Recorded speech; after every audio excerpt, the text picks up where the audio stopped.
Sham, Sham Radhe, Gopala, Krishna Hare, Krishna Hare, Krishna Hare, Krishna Hare, Krishna Hare, Krishna Hare, Krishna Hare,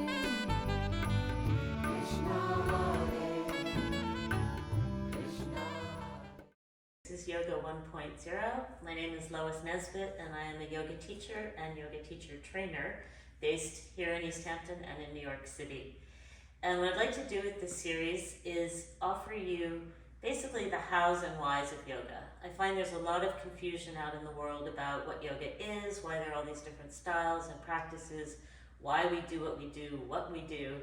And I just want to share with you things that I wish I'd learned when I first started practicing, and also things that I now share with the teachers I train, because I really want to raise the bar of people's knowledge of what we're doing with yoga and why we're doing it.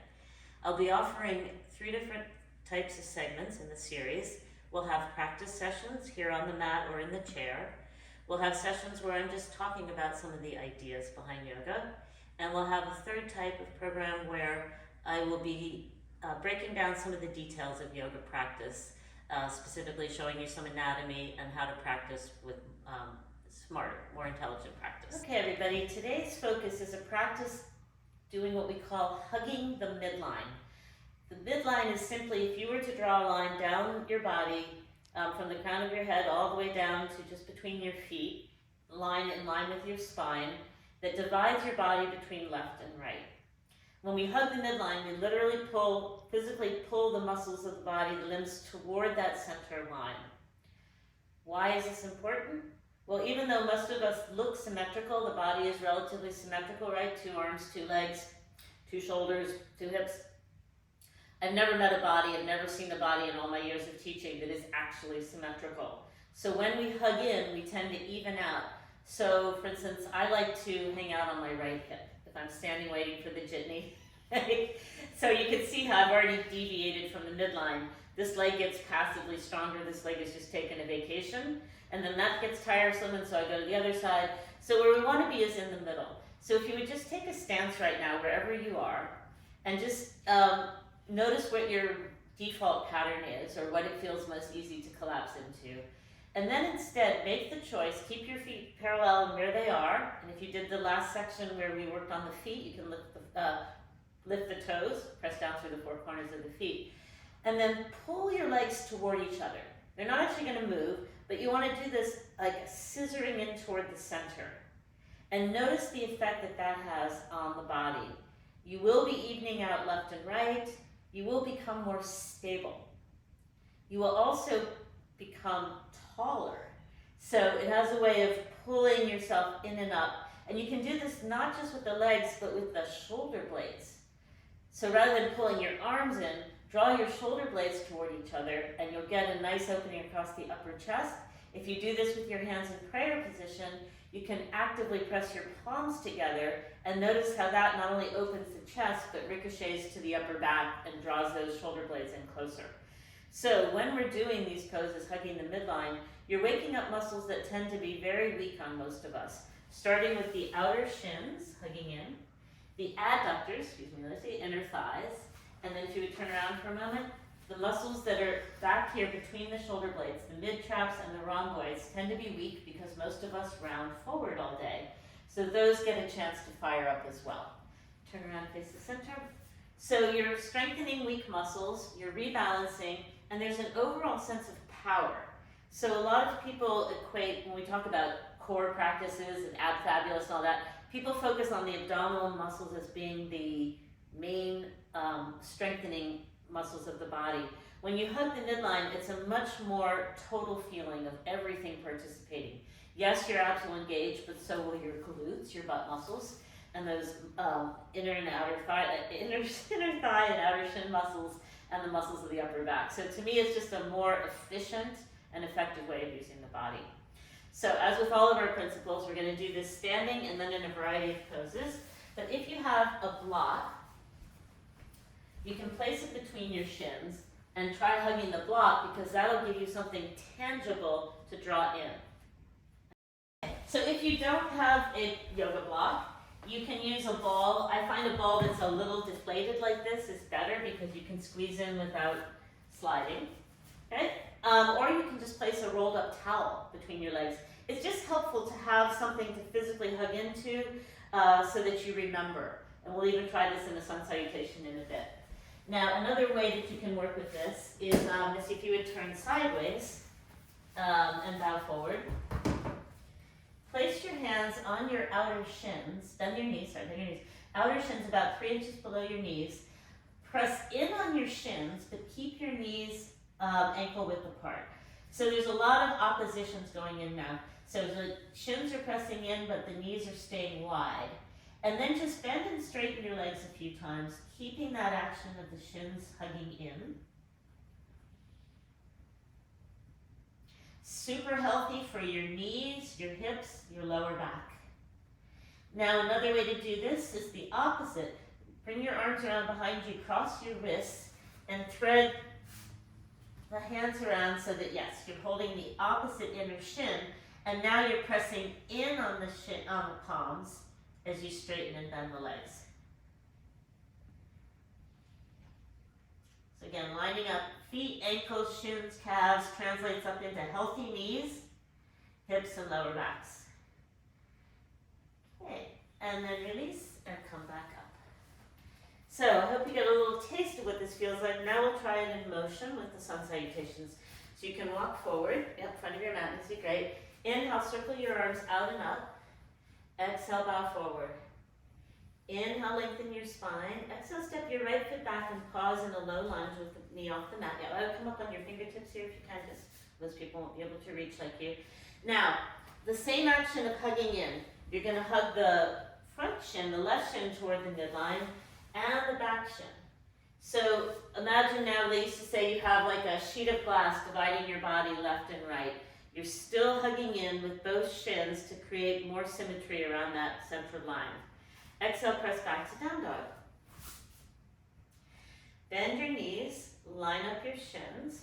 And if it's helpful here, just again to get a feeling for what's going on, you can keep the block, because I just noticed Missy's knees were getting a little closer than her ankles. And bend and straighten the knees a few times here in down dog. Good. I'm sorry, the block is a little crooked. Yep, there you go. Okay, and then just come down onto all fours. So you can also feel this here. Feet, toes curled under would be better here, because when the feet are flat, and I will just show you from behind, the ankles will tend to roll out like this, and you'll lose the midline. So when you have the toes curled under, it's just a little bit more disciplined. You also have the advantage here that the knees are fixed on the mat. Okay, so when you're on all fours, if you flatten your feet out along the floor, the feet and ankles will tend to sickle out like this, and you'll lose your connection to the midline. So I prefer to have the toes curled under for this section, and then continue to arch and round, cat and cow, as you do normally. And as I was saying, the advantage of doing this on all fours is that your knees are fixed. They're not going to bow in or bow out. Some of us are what we call knock-kneed, meaning the knees come closer than the ankles. Some of us are bow-legged, meaning the knees go out. So this practice of hugging the midline and coming back to center is super therapeutic for both of those distortions. Okay, Missy, you can walk your hands forward or your knees back so you have a little more space for down dog. Come back up, great. And then step your right foot forward and hold the low lunge again, right? And front shin is hugging the midline, back shin is hugging the midline. When the front shin hugs in, make sure that the knee does not narrow. Yeah, so this takes focus. Like I said, the payoff is going to be power, symmetry, balance, strength, and a sense of psychically, spiritually feeling centered. All right, step forward and bow. Inhale, circle, arms out and up. Exhale, bow forward again. Inhale, lift. Now, are you comfortable jumping back? Sure. Okay. So if you want to play with this, block between the shins and do your entire sun salutation jumping, jump back. Good. Exhale, lower down, chaturanga. Inhale, up dog. Exhale, down dog. And then in down dog, just bend and straighten a few times. Keep hugging in like you're making that block or ball smaller. Now, are you going to be comfortable jumping forward? I'll try. All right, I like that. Give it a shot. You can just go part way. Nice. Exhale bow. She made that look easy. Inhale, arms out and up. And exhale. So if you have a jump in your sun salutations, highly recommend trying that a few times. It will rearrange everything in the best possible way. So yeah, the more factors we put in, different poses, changing poses, moving, we can slip out of alignment so easily. So these little markers are very helpful. Okay, let's do one more. Inhale, circle arms out and up. Exhale, bow forward. Inhale, lengthen your spine. Exhale, step the left foot back and come up into high lunge. And interlace your fingers, turn your palms up. Now, front shin is hugging the midline, back shin. Sometimes I will stabilize the shin for someone with my feet, my shins and feet, yep, so that she knows where she is in space. Good. All right, now this is going to be interesting. Place your hands on your hips and step forward into warrior 3. Good, foot flexed. She's doing really well, but the shin is wandering out. Yep, hip is wandering out. Can you spin your belly and chest more to the left, right? Yep, there we go. Good. Okay. All right, and then giant step back to high lunge and then back to down dog. Inhale, come forward. Exhale, lower down. Inhale, up dog. Exhale, down dog. Inhale, left foot forward. Yep. And come all the way up. Good. Now, if I have a student who has a knee injury, I'll often do something like this. I will stabilize the shin and the thigh, and we'll go up and down, just a little, yeah. So I'm helping her balance now, but keeping the joint in good alignment. We'll do a whole session on knees in the future, but that's just a little preview. Okay, then hands on the hips and step forward into warrior 3. Good. Turn your belly and chest to the left. Good. That's it. Oh, a little more symmetrical on this side. Exhale, hands down. Step forward and bow. And just for a refresher, bend the knees again. Place your hands on your outer shins. Press in as your knees resist out. And keeping that, slowly straighten your legs. Take a couple breaths. And then inhale, circle arms out and up, and exhale. Okay, let's take a wide stance facing forward. Now, the wider the feet are, we're going like warrior 2 here, they're far away from the midline, which is your cue that you need to hug in like crazy, okay? So when the form of the pose is wide, the action is narrow. So lift and spread the toes, especially 4 and 5. The little toes will fire up the outer shins. So what's pulling the legs together now are the outer shins and the inner thighs. Yeah, okay, fold forward. And if you like, you can grab the big toes, take a little deeper stretch. If that's too much, just fingertips to the floor. But keep the action of hugging in as though you were on slippery ice and you were trying to draw the feet into the midline, scissor in. Breathe.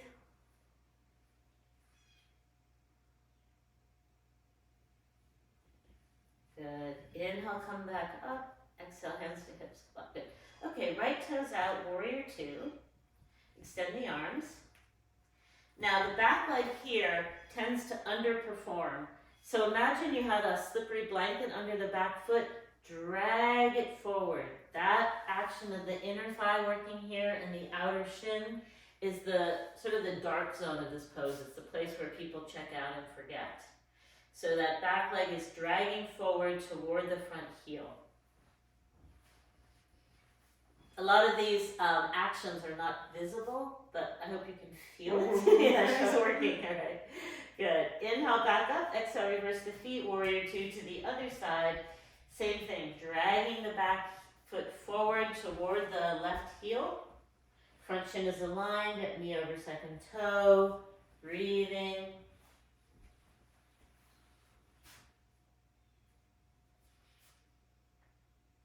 Okay, inhale back up, exhale feet parallel, step it in, release your arms down, step in and shake out. tree pose again. We did it when we were using the foot as a foundation. Now we're going to try it hugging the midline. So lifting the left foot up and see, place it on the inner thigh. Yep, that's okay. And then you can have your hands on your hips to start with. We'll focus on the legs. So the minute that foot came up, her weight shifted to the right. So to find the midline, you're going to need to press the right thigh into the left foot as much as the left foot is pressing into the right thigh. That's going to change her balance. If she loses her balance, that's why, because she's working, okay? So right thigh, left foot. And then to help, two hands in prayer position, press the palms together, but also use that to pull the shoulder blades closer together. And then she's gathered around that central axis. The last thing will help is to root down through the standing leg and reach up through the top of your head. Oh, I'll try this. Yeah, good. All right, and release down. That was hard. Yes, so guys, these practices are short and they look basic, but I promise you if you're doing the actions, this will be a workout, a yoga workout, or work in. Okay, let's try the second side just so we even you out. And yes, so the action again, the minute that foot goes up, it starts pushing her whole center of gravity over to the left. So she's got to push back with the left inner thigh and the left outer shin.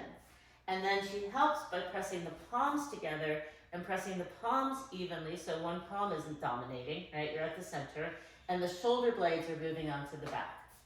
And then to help with the left and right balance, the more you root down and lengthen up, the more stable you'll be. I'll do this just to even out.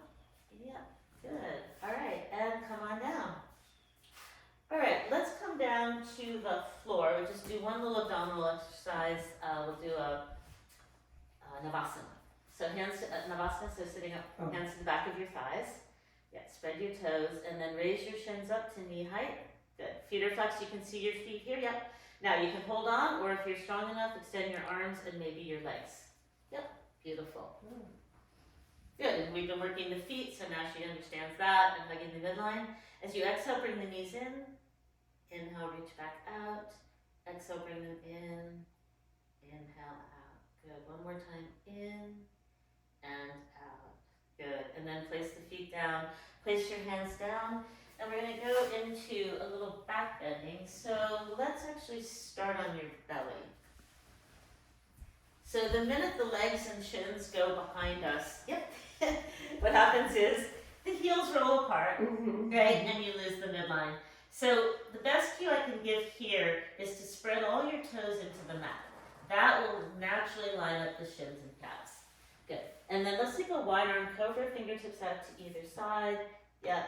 And curl up head, neck, and chest. Pull back on the arms and hands. Get a little softening through the heart. Yeah. So now she's working from the tips of her toes up to the top of her head. Even though the arms are wide, she's working shoulder blades toward each other on the back. Breathing in, breathing out. Okay, release down, forehead down, take a rest. Now, again, when we can't see our legs, they will wander away from the midline in these back bends. So, Missy, bend your knees for bow pose. Take hold of your feet and just lift up without thinking. She's doing really well. Most people, the knees will go out into completely different zip codes here. Okay. So, just to secure the foot, well, first of all, if you spread the toes and hug the legs to the midline, you'll do much better. Now lower down part way, and we're going to try with the block between the shins. So this makes it even harder. And yes, you don't get as high, but you get a better form. Okay.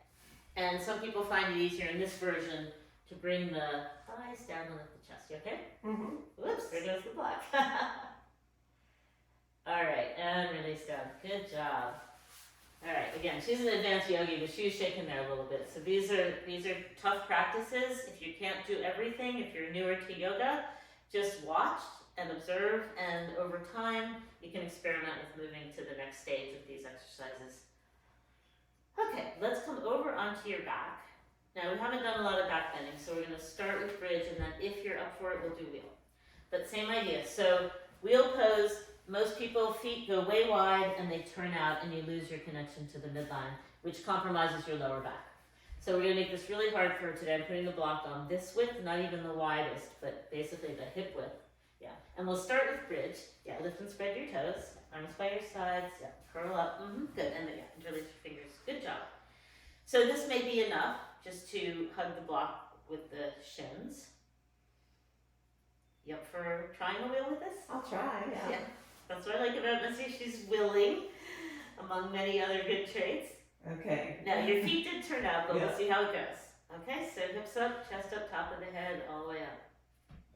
There you go. So if you have a lower back problem, this will take care of it in this pose. You can't cheat. You can't jam the lower back. Good, release down. But it's a lot of work, right? Now, the block between the shin is primary, but you could put one between your feet as well. Have a double, so double effect.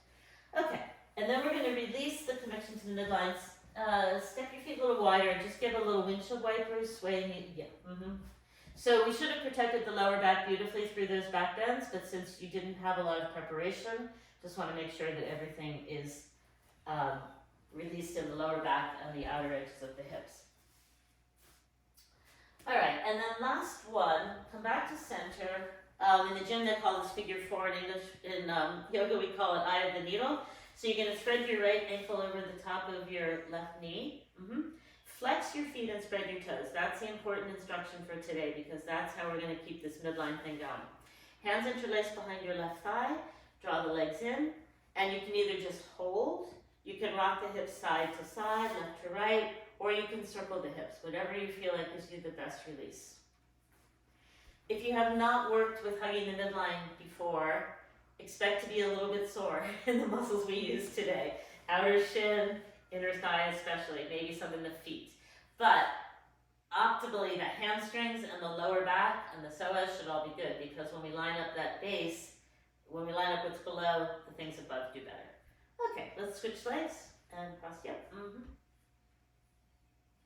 Good.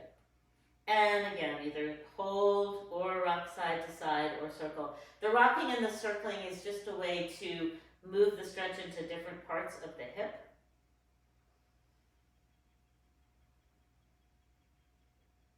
Good.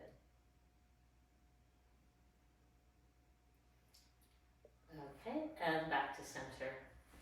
And just stretch your legs down along the floor, but feet active as though you were in Tadasana. Arms overhead, reach toward the floor behind you and get an even stretch, hugging the midline with both shins, shoulder blades moving as close together as possible. And then release your arms down by your sides.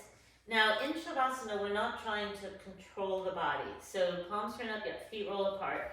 Now if the feet are too close together, you won't get as good a release. If the feet are too wide, it may feel too extreme. So we should say, a diagonal for the feet, diagonal for the arms. And we'll talk about the spirals of the legs another time, but right now she's relatively balanced right and left, which is great, because often when you look at someone's feet in Tadasana, one is straight up and the other's turned way out. It happens. Hers are pretty balanced, and we know that they weren't when we were doing some of the standing poses, that her habit is to hang out more than one foot than the other. So this is all good news, but as always, when you release into Shavasana, let go of the alignment. Don't start trying to review the lesson. This isn't the time to consciously memorize. This is the time to let the body absorb the imprints of what you've done. We move the body in different ways. It creates a psychic shift. There's a little internal reorganization going on. All that's happening below the conscious level. This is the time to just surrender the body, surrender the breath, let go of the thoughts, and know that the process is happening, the reorganization happening on a deeper level.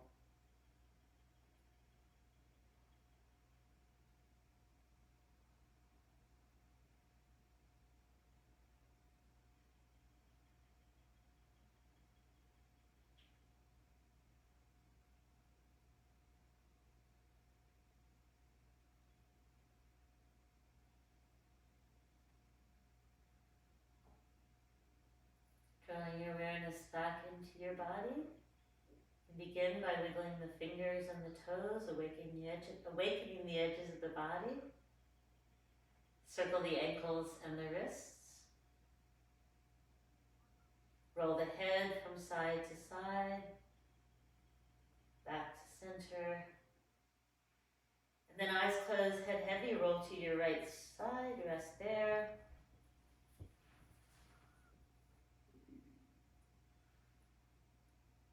Come back up to sit. Now this is very flexible, but some of you who are not comfortable sitting in the cross-legged position, you can start by sitting on a block. And then to give a little more release, to keep the midline action, the shins hugging in, even while you rest, and we keep the feet flexed, but we put a block under the knee and thigh. How's that feel? Good balance. Yeah, right. So if you were doing like a long meditation or the beginning of a class where the teacher has you seated, having this support can keep you from binding in the hips, but still allow the lower legs to be well aligned. And she's such a good student that she already has her feet and ankles flexed here. So well done, Missy. Hands in front of your heart, prayer position. Take a moment bowing head to heart, seat of our wisdom. And again, just letting the technique soak in, knowing that when we realign the body, we realign our minds and hearts. So this is deep and powerful work. Namaste. Thank you all for coming. Thanks again for watching. If you'd like more information about me and my programs, you can visit loisnesbityoga.com. I also have a YouTube channel with helpful videos, Lois Nesbit Yoga on YouTube. And of course, the LTV YouTube channel, LTV East Hampton, will have not only my videos, but all of their other programs posted. That way you can watch, enjoy, practice, rinse, repeat. Have fun. Thank you. Sham, sham.